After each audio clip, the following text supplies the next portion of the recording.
Hi friends, welcome to our channel. இன்னைக்கான current affairs பார்க்கலாம். First question, PM Vishwakarma ஹெத் 2026 நிகழ்ச்சி எங்கு நடைபெற்றது? புதுடெல்லியில்.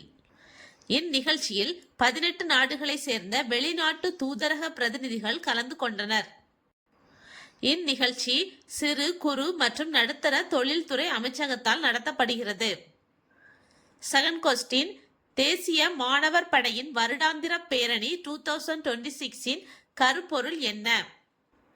தேசமே முதன்மை, கடமை உணர்வுள்ள இளைஞர்கள்.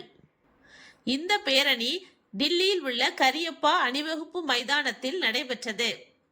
இந்த பேரணியானது ஒரு மாதம் நடந்த என்சிசி குடியரசு தின முகாம் 2026 நிறைவு விழா ஆகும்.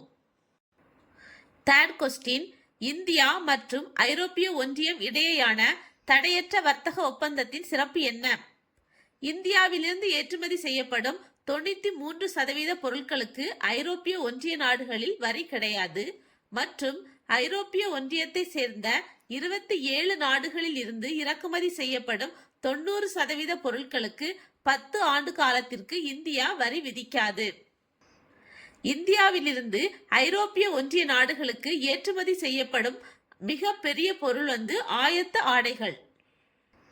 ஃபோர்த் கொஸ்டின், ஒவ்வொரு ஆண்டும் நாடாளுமன்றத்தின் முதல் கூட்டத்தொடரில் முதலில் உரையாற்றி கூட்டத்தை தொடங்கி வைப்பவர் யார்? குடியரசுத் தலைவர்.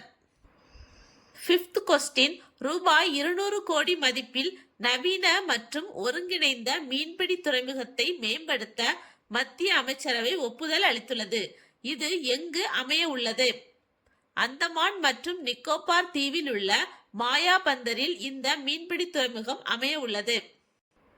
சிக்ஸ்த் கொஸ்டின், இலக்கிய துறையில் பத்மஸ்ரீ விருது பெறும் தமிழகத்தின் முதல் பெண் எழுத்தாளர் எனும் பெருமையை பெற்றுள்ளவர் யார்?